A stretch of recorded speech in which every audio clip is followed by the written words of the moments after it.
ના ભાગરૂપે ખાનગી હોસ્પિટલો ધરાવતા નિષ્ણાત ડોક્ટરો અને એમની આધુનિક સગવડો ધરાવતી હોસ્પિટલોને ભારતભરમાં પ્રથમ વખત સરકારી યોજના સાથે જોડીને તેમનો લાભ ગરીબી રેખા હેઠળ જીવતા લોકોને મળે તેવી વ્યવસ્થા કરવામાં આવી. આ યોજના અંતર્ગત કોઈ પણ જનેતા પોતાની સુવાવડ માટે શહેરના કે પોતાના ગામમાં પોતાની પસંદગીના દવાખાનામાં જઈને સુવાવડ કરાવી શકે છે. આ સુવાવડનો અને દવાખાનાની તમામ સુવિધાઓનો ખર્ચ સરકાર ભોગવે છે અને તે ખર્ચની રકમ નક્કી કરાયેલા ડોક્ટરને સરકાર દ્વારા ચૂકવાય છે.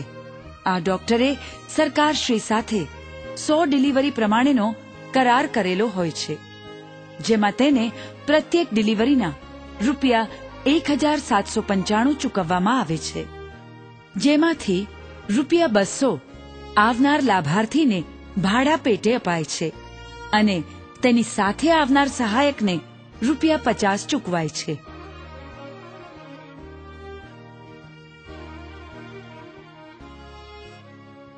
એ ગામડાના માણસ એટલે સાહેબ અમને 50-60 રૂપિયાના રોજમાં અમને એમ કે ડિલિવરીનો ખર્ચ પોસાઈ શકે એવો નહોતો, પણ અમને સિર્ફ એક રિક્ષા ભાડાના ખર્ચની અંદર અમારે આ બાબાનો જન્મ અને અમારા જીવનમાં બહુ સારું થયું છે. અમને અમારા જીવનની અંદર એમ કે સરકારના તરફથી અમને ખૂબ ખૂબ આભાર છે સાહેબ. આ યોજનાનો લાભ લેવા માંગતા લાભાર્થીઓએ નિષ્ણાત ડોક્ટરને પોતાનો ગરીબી રેખા હેઠળ હોવાનો દાખલો દર્શાવતું કાર્ડ એટલે કે બીપીએલ કાર્ડ અથવા તો ગામના સરપંચનો દાખલો બતાવવાના રહે છે. હા, બીપીએલ નંબર કરો ને, આપણે પંચાયતમાંથી મંગાવી દેજો.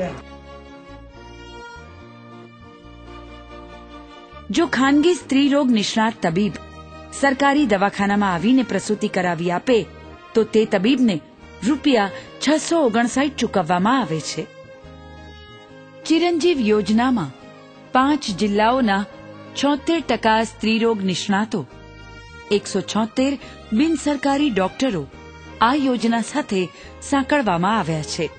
બહુ જ સારી યોજના છે અને સરકારશ્રીએ એક આ કામ કર્યું એ ખૂબ ધન્યવાદને પાત્ર છે કે જે છેવાડાના દર્દી સુધી જ્યાં પૈસાના બી પ્રોબ્લેમ હોય એવા દર્દીઓ પણ હોસ્પિટલમાં આવવા લાગ્યા છે અને એવા દર્દીઓ અત્યારે વિના સંકોચ હોસ્પિટલમાં આવીને સારામાં સારા ડોક્ટર પાસે સારામાં સારી સેવાઓ લે છે. પેશન્ટને ઘણો બધો આમાં લાભ થયો છે એમ, કેમ કે દર્દીને એક તો ઘરેથી આવવા સુધીની અહીંયા સુધીની સગવડ, દવાની, બ્લડના રિપોર્ટ્સની, જરૂર પડે તો બ્લડની અને જરૂર પડે તો ઓપરેટિવ ઇન્ટરવેન્શનની, જેના કારણે દર્દીઓ પૈસાની બાબતમાં થઈને ઓપરેશન કરવાની ના પાડતા હતા અને એના કારણે બાળકને તકલીફો થતી હતી. પેશન્ટ ના પાડે પૈસાના કારણેથી અને અમે ઓપરેશન ના કરી શકીએ એવા કેસમાં એવું થાય કે બાળક થોડું ઘણું ખોડખાપણવાળું આવી શકે અથવા એના મગજ ઉપર કંઈ અસર થતી હોય એવું ડિલિવરીના કેસમાં થતું હતું. એ કિસ્સા હવે ઓછા થશે. ચિરંજીવ યોજનાને લાભ એ થયો છે કે લોકો જે પહેલા ઘરે ડિલિવરી કરાવતા હતા હવે એ લોકો અત્યારે હોસ્પિટલમાં આવીને ડિલિવરી કરાવે છે. એને લીધે માતૃ જે મરણ છે એને બાળ મરણનું પ્રમાણ ઘટ્યું છે ને ગવર્મેન્ટે જે હેતુથી લઈને આ યોજના દાખલ કરેલી એ હેતુ આજની તારીખે પૂર્ણ થતો હોય એવું લાગે છે.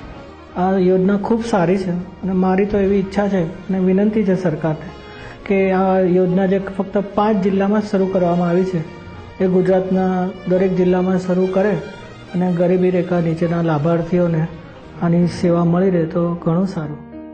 આ સૌ નિષ્ણાતોના સહકાર અને આરોગ્ય ખાતાની ઈચ્છા શક્તિને કારણે લાભાર્થી જનેતાઓ સંસ્થાકીય પ્રસૂતિ એટલે કે ઇન્સ્ટિટ્યુશનલ ડિલિવરીનો લાભ ઉઠાવી ચૂકી છે. મને આપને જણાવતા આનંદ થાય છે કે જ્યાં આપને આ યોજના પ્રાયોગિક ધોરણે લાગુ કરી હતી રાજ્ય સરકાર દ્વારા, ત્યાં 163 થી વધારે સ્ત્રીરોગ નિષ્ણાત આપણી સાથે યોજનામાં સામેલ થયા છે અને એમના દ્વારા આજ સુધી 15,000 થી વધારે ડિલિવરી સ્વાવડ છેલ્લા 5-5.5 માસમાં કરવામાં આવી છે. આ 15,000 બહેનો પૈકી બધી જ બહેનોની સેફ ડિલિવરી થઈ છે. કોઈ પણ બહેનનું મરણ થયું નથી.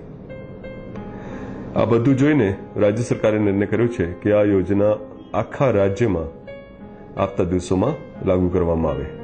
હું આશા રાખું છું ગુજરાતના લોકો રાજ્ય સરકારની માન્ય મુખ્યમંત્રીશ્રીની આ યોજનાનો પૂરેથી પૂરે લાભ લેશે.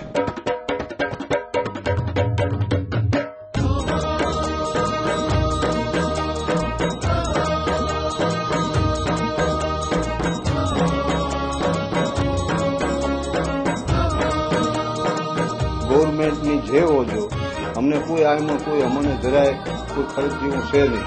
અમને ખૂબ સાથ સહકાર ગવર્મેન્ટનો મળ્યો અને ડોક્ટર સાહેબનો મળ્યો.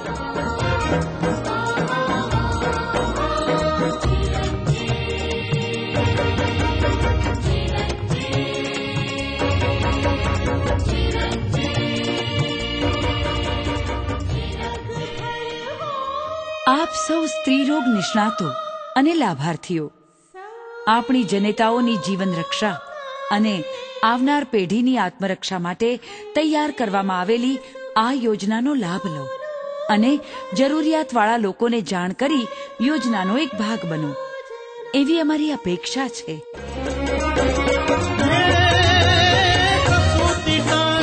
આનંદ માણે બાળ જન્મનો ઘર ત્યારે હોય સુરક્ષિત જન્મ વેળાએ બાળ માત ગુર્જર જ્યારે ગરીબી રેખા હેઠળ જીવતા માતા પિતાને સમજાવો, એ ઘર ઘર જઈ સંદેશ આપો કે લાભ લેવા સૌએ આવો.